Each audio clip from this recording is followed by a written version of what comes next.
Bienvenidos a un nuevo video de electrónica. En este video que voy a hacer hoy voy a mostrar cómo se utiliza un display numérico de 7 segmentos para hacer salida de datos numéricos usando un Arduino o usando cualquier microprocesador. Lo primero que voy a mostrar va a ser un poco de historia acerca de los displays numéricos y también voy a hacer un repaso sobre la forma de codificar los sistemas numéricos en los computadores. Y bueno, si la persona no sabe cómo partió todos estos sistemas de numeración en binario, es un buen momento para aprender a ver cómo se usa. Haciendo un poco de historia, los primeros sistemas de numeración que se utilizaron en electrónica fue utilizando tubos electrónicos que eran muy parecidos a lo que les voy a mostrar aquí. Este era un tubo, nada más que este tubo era de amplificación, y estos tubos de aquí eran tubos numéricos que tenían la silueta del número, tenían un filamento que al recibir corriente que eran de voltajes altos, sobre 90 voltios, ionizaban estos contornos por cada uno de los pines y se prendía un filamento con un ambiente lleno de neón en el interior y daban unos números color naranjo. Cada uno de estos terminales tenía conectado la silueta de un número, y entonces aquí se ve el 3, también se divisa el 6, y entonces uno podía conectar diferentes pines y con eso se encendía el número correspondiente. Estos primeros tubos numéricos se llamaban numitrones. También existía otra versión en que en vez de estar por el lado del dígito, el dígito venía por encima, y en ese caso el tubo era plano por encima y el dígito estaba representado por 7 segmentos.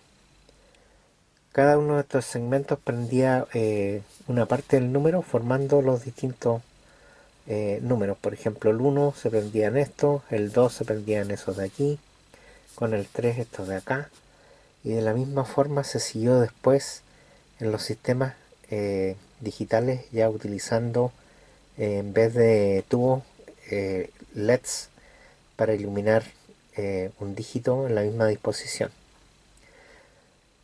Bueno, vamos a seguir mostrando ahora cómo son los dígitos actuales.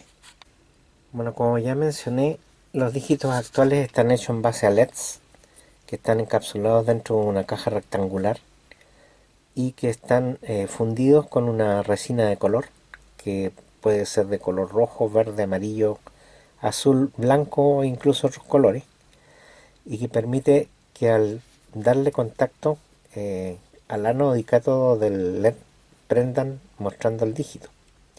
De la misma forma como era en el dígito del tubo, si uno le da energía a los distintos segmentos va formando los números. Ahora, hay distintas disposiciones. En esta disposición es muy cómoda para enchufarla en una base de circuito integrado.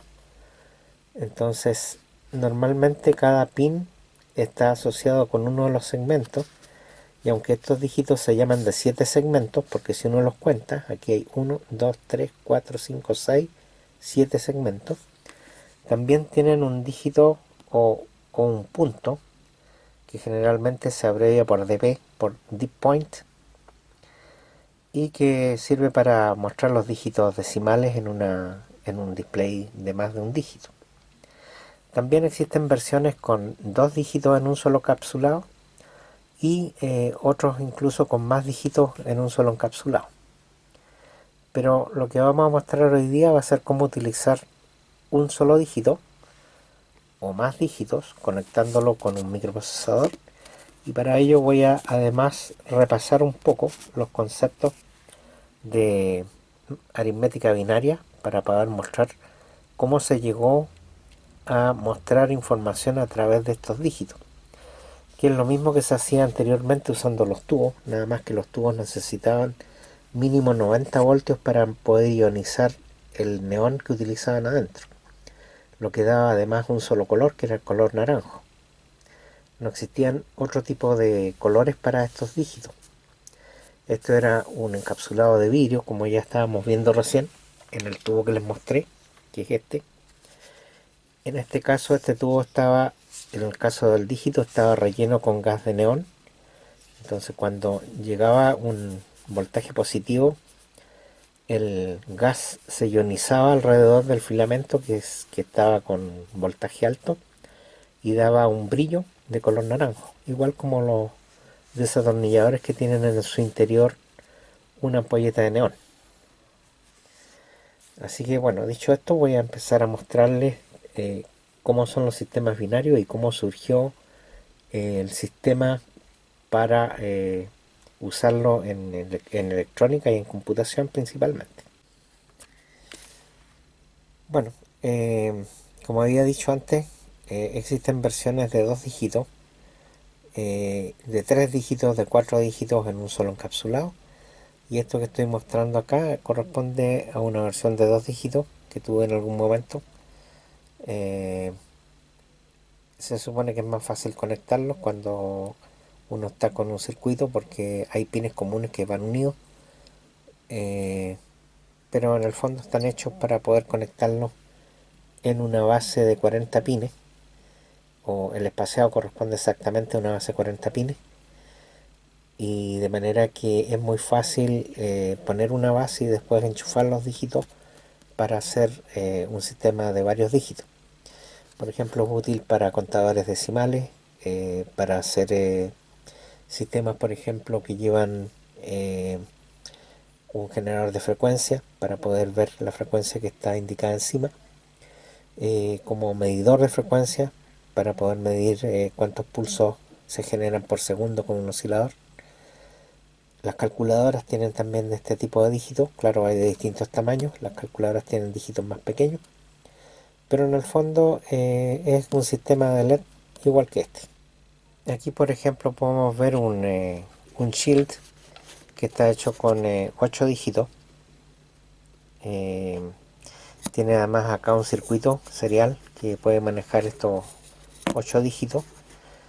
Esto es un periférico que se utiliza para una máquina, pero tiene botoneras, tiene LEDs y tiene pines acá, de manera que la información se puede enviar en forma serial hacia este chip, que después distribuye la información hacia los displays.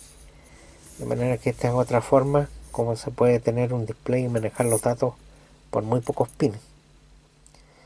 Bueno, para llegar a esto hubo una evolución bastante larga, y vamos a empezar por ver cómo partió todo esto, y finalmente vamos a ver si podemos hacer algún video mostrando el uso de este módulo, porque se ve interesante. Se pueden enviar información acá y se puede ver qué está sucediendo. Bueno, aquí he garrapateado algunas cosas en mi libreta de apuntes. Pueden ver el signo de un diodo, que esta es la pata que corresponde al ánodo y esta es la pata que corresponde al cátodo. Si nosotros vemos un diodo LED, tiene la misma forma, ya que es justamente un diodo, nada más que se le agregan un par de líneas hacia afuera indicando que emite luz. Pero también esta pata sería el ánodo y este el cátodo. ¿Cuál pata se conecta a qué parte? Normalmente el cátodo tiene que ir conectado al terminal negativo y el ánodo va al terminal positivo.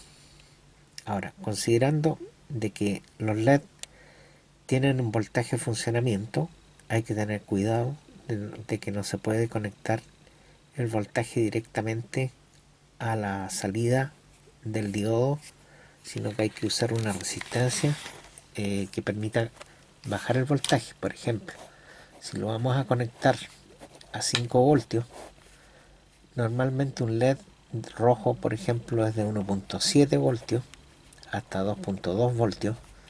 Tendríamos que poner una resistencia de 330 ohmios para que este LED no se queme. Y esta pata, como habíamos dicho, tendría que ir a tierra, o GND, o negativo, y esta otra pata tendría que ir al V sub CC, o 5 voltios. Ahora, dependiendo del voltaje con que se quiera prender el LED, obviamente la resistencia va a cambiar. Pero eso lo he explicado en otros videos. Si necesitan que se lo explique nuevamente lo podemos ver. Pero normalmente los circuitos digitales usan 5 voltios, de manera que vamos a utilizar siempre resistencia de 330 ohmios. Bueno, dicho esto, como habíamos dicho, los displays digitales, que ya les mostré, tienen 8 diodos, uno para cada segmento, son 7 segmentos más el punto decimal. Pero hay dos formas de conectarla. Una es que unen todos los cátodos y entonces se llaman display de cátodo común, o bien unen todos los ánodos y en ese caso se llaman display de ánodo común. Bueno, normalmente un display visto desde adelante se numeran o se identifican con las letras minúsculas del alfabeto. En la parte donde superior estaría la barra correspondiente al segmento A. Después, bajando en el sentido de los punteros del reloj, estaría el segmento B. Después el segmento C, el segmento D, el segmento E, el segmento F y el del medio sería el G. Hay que recordar que esta es la vista desde adelante, o sea, desde el lado de los dígitos. Además, como había dicho yo, tiene un punto decimal que se designa en los catálogos generalmente como DP, por decimal point. Bueno, ahora, ¿cómo se conecta esto en caso de que uno lo quiera conectar a un microprocesador? Bueno, si el caso fuera un cátodo común, vale decir que la pata que es común va conectada a tierra, entonces se conectan las salidas, cada una de las salidas de cada segmento se conecta a una resistencia de 330 ohmios. Y para que encienda el LED tiene que haber un voltaje positivo. Para que haya un voltaje positivo tiene que salir un 1 lógico por la pata del microprocesador. Si sale un 1, quiere decir que están saliendo 5 voltios, pasa por la resistencia, baja el voltaje al voltaje del LED y como esto está conectado a tierra, el LED va a prender. En este caso el segmento correspondiente a la pata que está conectada ahí. Ahora, en el caso de que salga un 0, ese segmento se va a apagar, porque en el fondo está el mismo potencial que la tierra. Está saliendo un 0 y está a tierra, por lo tanto el LED no va a prender. Ahora, en el otro caso, cuando tenemos ánodo común, entonces la parte común va conectada a B sub CC. B sub CC por lo general en los circuitos digitales son 5 voltios. Por lo tanto, para que el segmento prenda, en el microprocesador tiene que salir un 0 lógico, porque de esa forma, al entrar un voltaje positivo por aquí y estar esto a tierra, el LED va a prender. Por lo tanto, en este caso, va a prender solo si hay un 0 lógico. En este caso, si sale un 1 lógico, va a estar al mismo potencial que B sub CC, por lo tanto, ese segmento del LED o ese segmento del dígito no va a encender. Bueno, puede parecer complicado, es cosa de darle vuelta un rato y se van a dar cuenta que es así.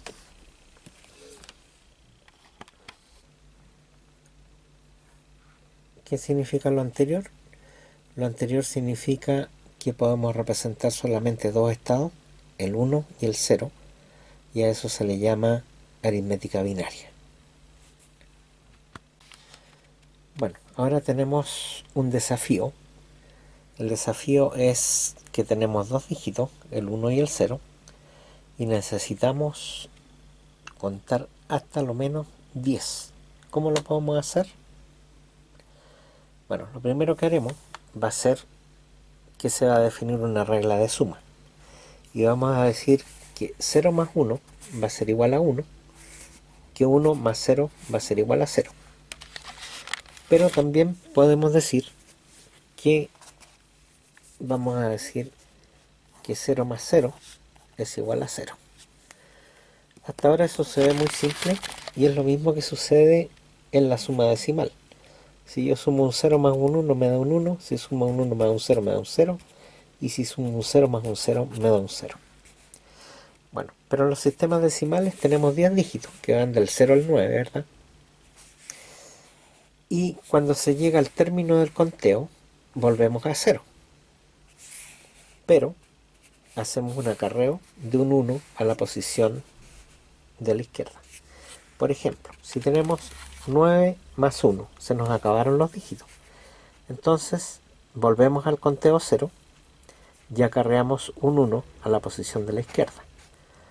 Como acá no hay nada, es como si sumáramos 1 más 0, y según la regla que vimos más arriba, 1 más 0 es... No, aquí me equivoqué, perdón. Aquí es 1. 1 más 0 es 1, correcto. Hacemos 1 más 0, nos da 1, y nos aparece un 10. Bueno, lo que vamos a hacer en binario es igual. Tenemos un 0, un 1, y si le sumamos a 1 otro 1, ya no tenemos más dígitos. Por lo tanto ponemos un 0 y acarreamos un 1. Al sumarle 1 más 0, nos queda un 1. Por lo tanto, podemos empezar a poner los números. Si tenemos un 0 decimal, equivale a un 0 binario. Un 1 decimal equivale a un 1 binario. Un 2 decimal equivale a un 10 binario, que es lo que acabamos de ver aquí. Si yo sumo 1 más 1, me da un 10 binario, ¿verdad? Bueno, si nosotros seguimos aplicando las reglas de suma que teníamos aquí arriba, podemos ir descubriendo cuáles son los números que corresponden a los siguientes números binarios. Por ejemplo, si queremos sumar el 2 binario, que es un 10, y le queremos sumar 1 más, vamos a tener el 3. Sería 0 más 1, 1, 1 más 0, 1. Entonces el 3 decimal va a corresponder al 1, 1 binario. Y así podemos seguir sumando. Por ejemplo, al 3 le sumo 1 y voy a obtener 4. Y eso lo hago 1 más 1, 10. Acarreo un 1. 1 más 1, 10. Acarreo un 1. Y voy a tener un 1, 0, 0. Entonces, el número 4 decimal va a ser el 100 binario. Bueno, si yo represento esto en una pequeña tabla y muestro lo que hemos hecho hasta ahora, tenemos los números decimales a la izquierda y los binarios a la derecha. El decimal 0 corresponde al binario 0, el decimal 1 al binario 1, el decimal 2 al binario 10, el decimal 3 al binario 11, el decimal 4 al binario 100. Si yo quiero buscar el número 5 ahora, yo lo que puedo hacer para obtener un 5 es sumar 3 más 2. Y si nosotros buscamos la equivalencia, el 3 binario corresponde a un 1, 1 o un 11, y el 2 binario corresponde a un 10. Si nosotros sumamos, tenemos 1 más 0, 1, 1 más 1, 10. Por lo tanto, el valor para el número 5 sería el número 101. Si nosotros queremos ahora calcular el número 6, podemos sumar dos veces el 3. Sería 3 más 3 igual a 6. Como el 3 sabíamos que era el 11, lo podemos repetir aquí, sumamos. Y tenemos 1 más 1, 10, 1, 1 más 1, 10 y 1, 11. Y nos queda el número 6, que sería el 110. Ahora, ¿de qué otra forma podemos hacer el 6, perdón? Podríamos sumar 4 más 2, ¿verdad? Esto también sería igual a 4 más 2. El 4 habíamos dicho que era el 100. 4 es el 100. Y el 2 es el 10. Por lo tanto, si lo sumamos, tenemos 0 más 0, 0. 0 más 1, 1. 1 más 0, 1. Nos da exactamente el mismo valor. Esto nos demuestra que podemos hacer operaciones con los números binarios. Incluso podemos hacer multiplicaciones. Vamos a hacer una multiplicación solamente para mostrar de que podemos calcular el 6 haciendo 3 por 2. ¿Cómo se opera eso? Sería el 3 sería el 11 por el 2 que sería el 10. Entonces hacemos la operación. 1 por 1, 1. 1 por 1, 1. Como lo multiplicamos por 10, le agregamos un 0. Y nos da el mismo valor 6. De manera que toda la operación que se hace en binario se puede hacer también, o sea, las operaciones que se hacen en decimal también se pueden hacer con los binarios. Se pueden hacer divisiones, sumas, restas, todo lo que queremos hacer. Pero hay otras ventajas. Por ejemplo, nosotros podemos multiplicar por 2. Si nosotros hacemos un corrimiento de los dígitos hacia la izquierda, por ejemplo, tenemos el 3, ¿verdad? Y 3 por 2 es igual a 6. Entonces, si nosotros ponemos un 3 binario y hacemos un corrimiento hacia la izquierda, lo que hacemos es mover los dígitos y agregar un 0. Y eso es un 6. Por lo tanto, si nosotros movemos los números hacia la izquierda, estamos multiplicando por 2. Y eso en el computador se puede hacer muy rápido.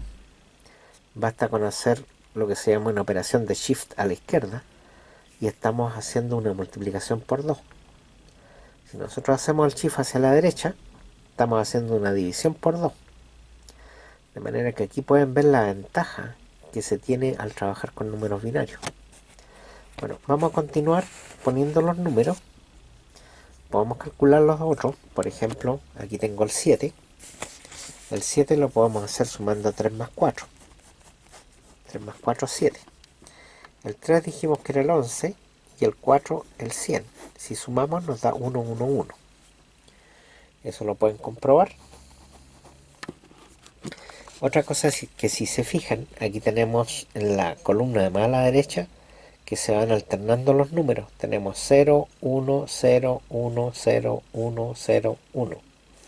Entonces lo más probable es que para el 8 el dígito de más a la derecha va a ser un 0. Ahora, ¿cómo podemos comprobarlo? 8 es 4 por 2 o 4 más 4. Sumemos 4 más 4. 4 más 4 da 8. El 4 en binario es 100. Eso lo habíamos visto ahí. Está. Si le sumamos otros 100, nos da 0, 0, 10. Por lo tanto, el valor 1000 es el binario para el 8. Y como vimos, corresponde a un 0. El 9 tendría que tener acá un 1. ¿Cómo podemos hacer un 9? Sumando 5 más 4.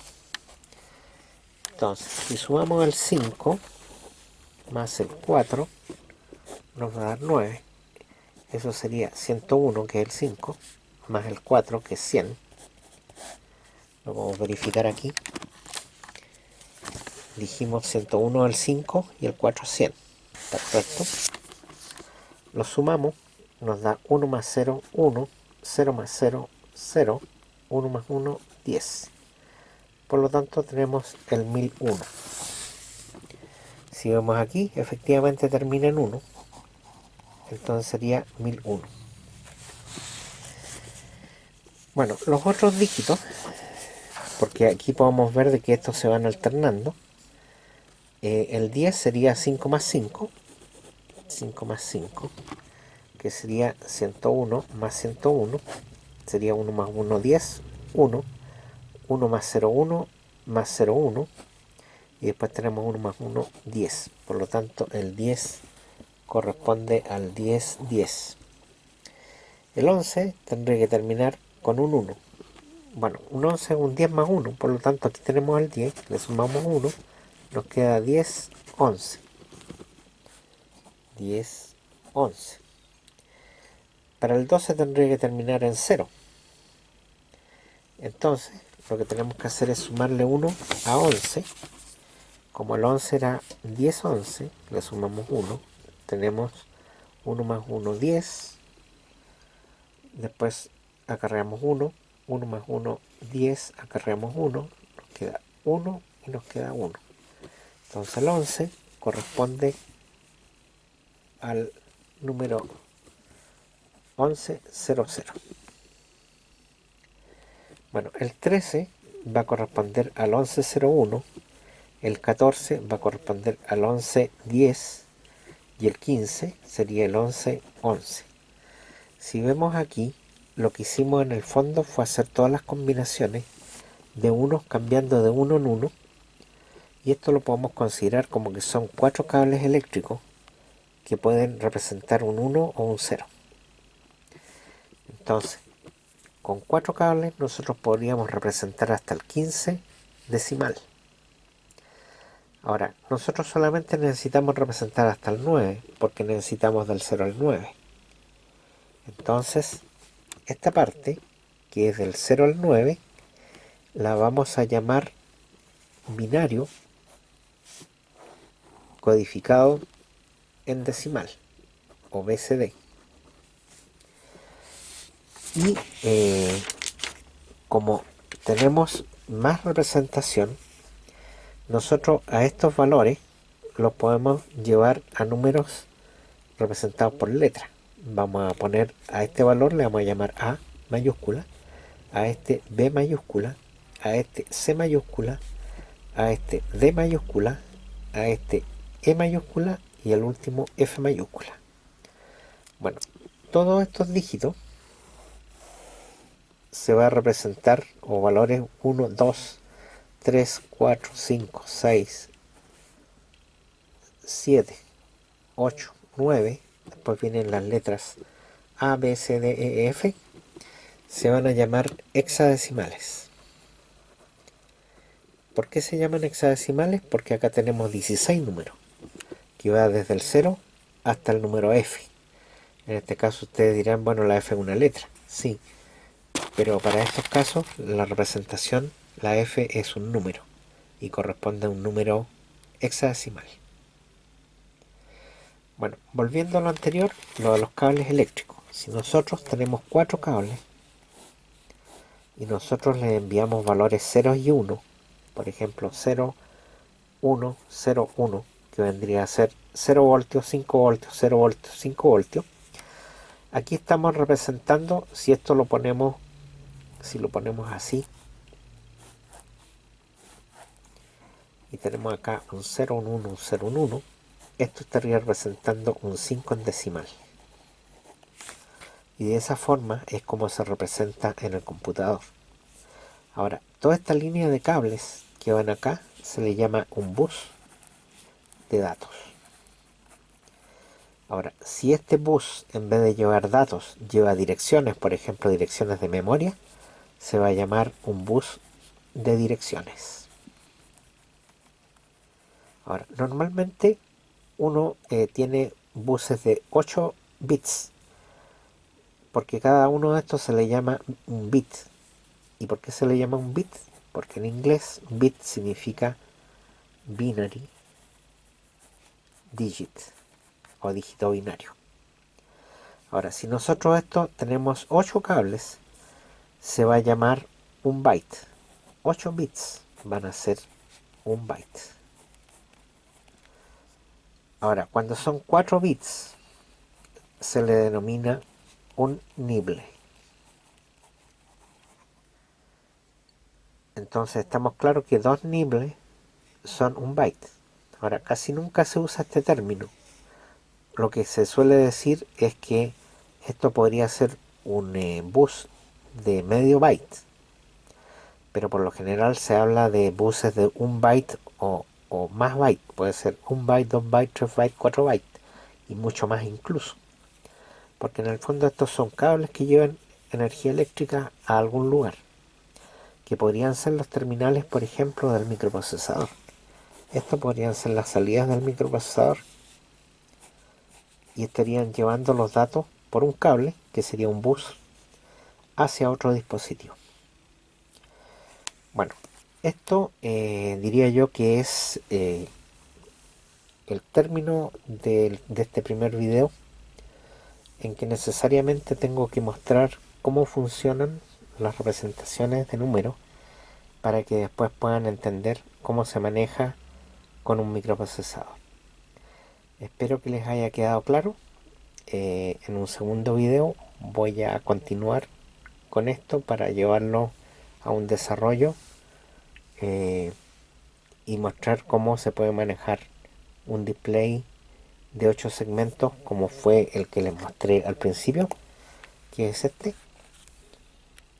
que es bastante útil para hacer representaciones de tipo numérico. Ahora incluso se pueden representar los números hexadecimales. Hay una forma de hacerlo. Se pueden mostrar perfectamente los números hexadecimales usando este mismo display. Bueno, habiendo dicho esto, me despido una vez más agradeciéndoles y será hasta el próximo video.